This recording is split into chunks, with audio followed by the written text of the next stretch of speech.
Kagaz Nagar municipality ఎన్నికల నేపథ్యంలో BRS party ప్రచారం హోరాహోరీగా కొనసాగుతోంది. ఈ క్రమంలో 12వ వార్డు నుంచి బీఆర్ఎస్ అభ్యర్థిగా పోటీ చేస్తున్న కాశీపాక కవిత గడప గడప ప్రచారంలో పాల్గొన్నారు. ఈ సందర్భంగా బీఆర్ఎస్ నాయకుడు కాశీపాక రాజుతో కలిసి ఆమె 12వ వార్డులో ఇంటింటికి వెళ్లి ఓటర్లను కలుసుకున్నారు. బీఆర్ఎస్ పార్టీ కారు గుర్తుపై ఓటు వేసి గెలిపించాలని ప్రజలను కోరారు.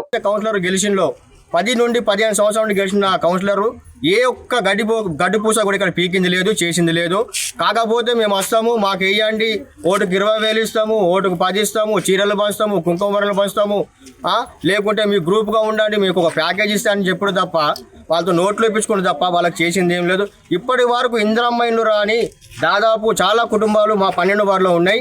కనీసము నాలుగు సాగు చేయడం కూడా ఇక్కడ పరిశుద్ధ కార్మికులు రాలు, దోమలతోటి డెంగ్యూ మలేరియా వచ్చి చనిపోయిన వాళ్ళు ఎంతోమంది ఉన్నారు. కావున నాకు మా 12వ వార్డు మా కుటుంబ సభ్యులందరూ నన్ను గెలిపిస్తారని చెప్పేసి నేను ఆశాభావంతో ఉన్నాను. తప్పకుండా నా 12వ వార్డు నుండి నేను గెలిచి మా ప్రజల సమస్యలు ఏవైతే ఉన్నాయో, మా వార్డు సమస్యలు ఏవైతే ఉన్నాయో నేను కంపల్సరీ పెద్దల దృష్టికి తీసుకెళ్ళి దాన్ని పరిష్కరించే విధంగా నేను పనిచేస్తానని చెప్పేసి నా వార్డు సభ్యులకు నేను తెలియజేసుకుంటూ, ఇంత చక్కటి అవకాశం నాకు ఇచ్చి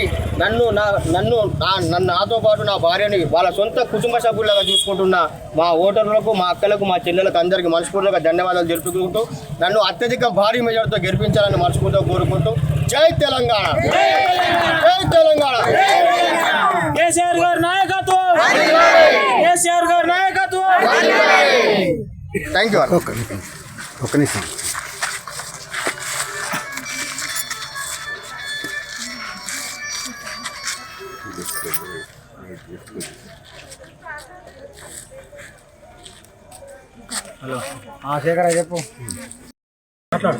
అందరికీ నమస్కారం.